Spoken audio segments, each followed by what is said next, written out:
If you still think of the Word of God as merely a book, then religion has successfully played its part. But the genuine Word was never intended to be simply read. It was coded within you, dormant, waiting to be awakened. The most profound, potentially transformative sayings of Jesus weren't removed from the Bible because they were untrue. Rather, they were taken out because they represent a formula, a spiritual technology capable of transforming a human being into a divine being, a God, to put it plainly. This transcends religion. It's the wisdom that has been deliberately buried beneath its surface. These 7 codes are not just pieces of knowledge. They are fragments of forgotten memory. And by the end of this presentation, they will stir within you that part that has never forgotten your inherent divinity. For 2 millennia, you've been told that heaven is a distant reward, a prize granted for unwavering obedience. But what if the kingdom of heaven was never a physical place at all, but instead a specific vibrational frequency? And what if the tomb of Jesus wasn't simply a grave, but a cosmic womb, a catalyst for your divine evolution? This is the first and most significant myth to overturn. Religion has offered you a map to a distant destination called heaven. The master mystic Jesus, however, offered you the keys to the palace you already inhabit. The first key lies in a forbidden saying that completely unravels the traditional search found in the Gospel of Thomas. He was asked, "When will the kingdom come?" He responded, "It will not come by looking for it. Rather, the kingdom of the Father is spread out upon the earth, and people do not see it." This is not a mere parable. It's a precise diagnosis of our spiritual blindness. You are already in the Garden of Eden, but you've been hypnotized into perceiving only a prison. You stand in paradise, but your eyes are closed. So how do you open them? The next saying isn't just a key. It's the keyhole itself, cunningly hidden in plain sight. If the kingdom is right here but remains unseen, how do we unlock our vision? This leads us to the second forbidden saying, the one that hands you the key to unlock it. But first, understand this crucial point. You were instructed to seek God in magnificent cathedrals and ancient and revered books.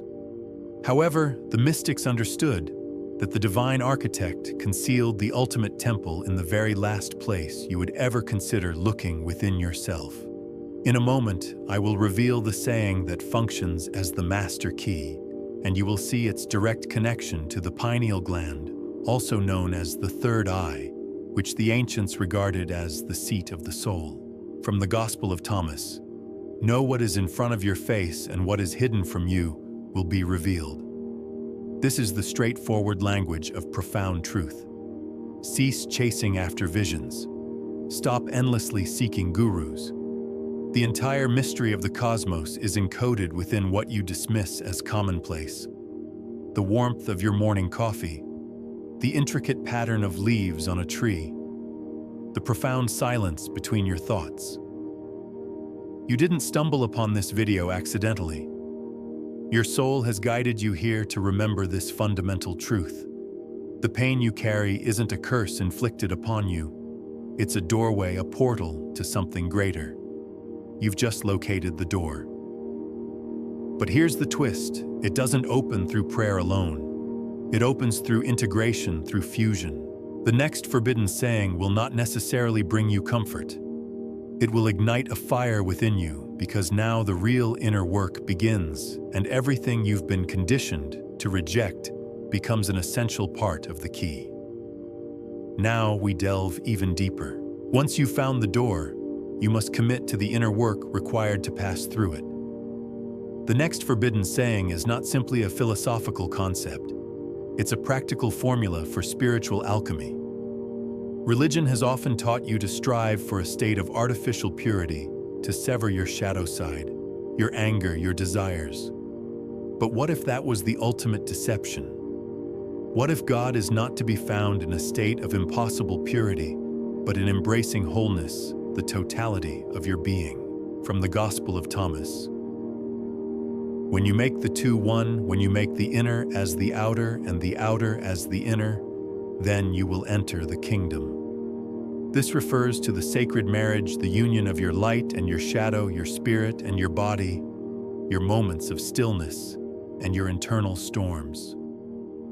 You were taught to wage a constant war within yourself. Jesus, on the other hand, taught you how to sign the peace treaty, how to integrate these seemingly opposing forces. By integrating them, you become the vessel capable of containing both. But this alchemical fire requires a fuel source, a cosmic law, that once you understand it, empowers you to become the sole architect of your reality. The next saying is simultaneously the most terrifying and liberating of all, because it eliminates the concept of victims and leaves only creators. Pause for a moment. The digital gatekeepers of this world are designed to suppress this very frequency, to keep you endlessly scrolling in the shallows, never truly diving into the depths of your own being. But we have the power to create a ripple that transforms into a tidal wave of awakening. Liking this video isn't just a meaningless metric. It's a flare sent into the digital darkness, a signal fire to others. It's an act of rebellion, a conscious decision to push this light past the gatekeepers. Now send the signal to the universe that you are ready. Comment below, "I am the portal." It's not just a comment. It's an energetic decree, a declaration to the universe. Do it now and join the awakening. Here is the fundamental law. It is as undeniable and real as the law of gravity, from the Gospel of Thomas. If you bring forth what is within you, what you bring forth will save you. If you do not bring forth what is within you, what you do not bring forth will destroy you. Your unlived life does not simply vanish. It transforms into a poison that slowly consumes you. Your unspoken truth festers and becomes your sickness. Your untapped genius manifests as anxiety and unease. You were created to be a conduit for divine energy. If you block that natural flow, the pressure inevitably builds. This isn't a form of punishment. It's simply spiritual physics. This likely isn't the first time you've encountered this profound truth. Your soul has heard it whispered in mystery schools across countless lifetimes. In fact, you were guided to temporarily forget it, so that hearing it again in this precise moment would strike you like a bolt of lightning, reawakening something deep within.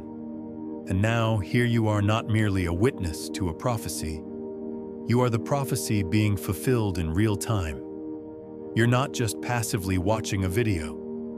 You're actively remembering your sacred contract with the divine. You are the prophecy. But what is the ultimate code that this prophecy is meant to unlock within you?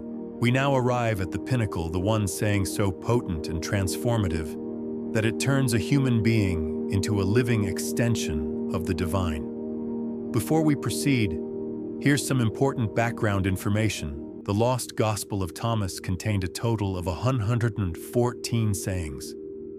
In this presentation, we are covering just 7 of the most impactful. Think of this video as a map providing an overview, but for those who are ready to fully walk the path, not just catch a glimpse of it, I've created something much more comprehensive and immersive. You are currently unlocking just 7 of the most potent codes.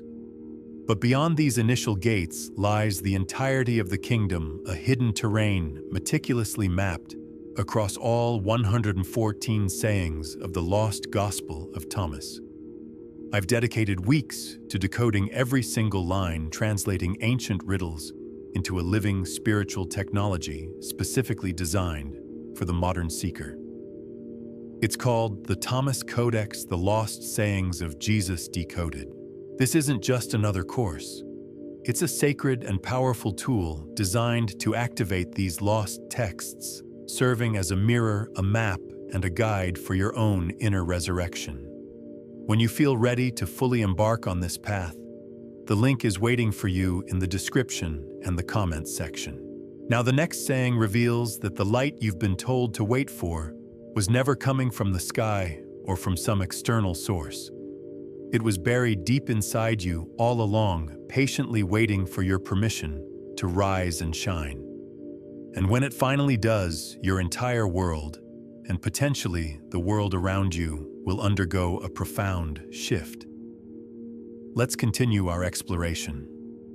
You were told to patiently wait for the light that it would descend from above, from a priest, from a book, from a sky god, with a long list of conditions and demands. But Jesus shared something that they actively don't want you to remember, from the Gospel of Thomas. There is a light within a person of light, and it lights up the whole world. If it does not shine, it is dark. This isn't just beautiful poetry. It's a stark warning with serious implications. If your light doesn't rise and shine, the entire world dims and suffers as a result. The divine doesn't descend into you from some external realm. It ignites from deep within your own being. This is the forgotten truth that they desperately want to keep hidden. You are not simply a lamp waiting for someone else to fill you with oil. You are the wildfire waiting for your own permission to burn brightly. And when you finally grant yourself that permission, everything changes. But fire alone is not enough. The next forbidden saying reveals the secret force that bends reality, a spiritual law that can move mountains, but only if you've made peace with the inner battlefield within yourself. Your inner light is beginning to rise. But here's what no one bothered to tell you. Raw power without inner union is ultimately just a performance, a shallow imitation. You were taught to constantly choose sides within yourself, to aggressively suppress the chaos, to idolize a false sense of calm, to worship the saint, while simultaneously banishing the shadow self. But the mystics understood a far deeper truth. They knew that true creation doesn't arise from inner war. It comes from profound integration and acceptance. From the Gospel of Thomas, if two make peace with each other in this one house, they will say to the mountain, "Move," and it will move. This house represents you, your inner world, your own personal temple. When your mind and heart cease their constant fighting, when the masculine and feminine energies within you, the fire and water, the will and surrender, all become one harmonious force, reality itself bends and reshapes. This is not merely a metaphor. It's the fundamental principle of spiritual physics in action. Jesus wasn't teaching blind compliance and obedience. He was teaching conscious co-creation with the divine.